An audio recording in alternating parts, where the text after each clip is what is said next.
This video, I want to tell you about what everyone is talking about, the robotaxi and the Cybercab that Tesla announced the production yesterday. And Elon Musk made a very interesting revelation about how the production is going to start and go. But before we get started, let's talk about the news in general. The Cybercab unveiled at Tesla October 2024 We Robot event marks a milestone with its design for unsupervised self-driving and inductive charging targeting and under $30,000 price. This is what Twitter, actually X, is reading. Tesla rolls out first production Cybertruck robotaxi from Giga, Texas, and you're looking at this image. Elon Musk congratulating Tesla team on making the first production Cybercab. And as we try, let's see if we can make it bigger.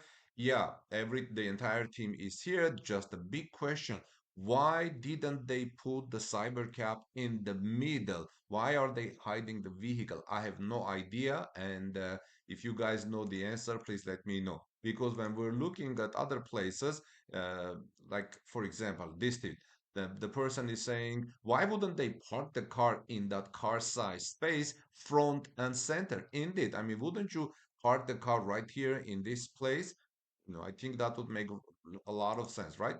But yeah, Cybercab, which has no pedals or steering wheel, starts production in April. Elon Musk tweeted, like no pedals and no steering wheel. But about the production, here is something interesting that Elon revealed while answering a question 2 days ago.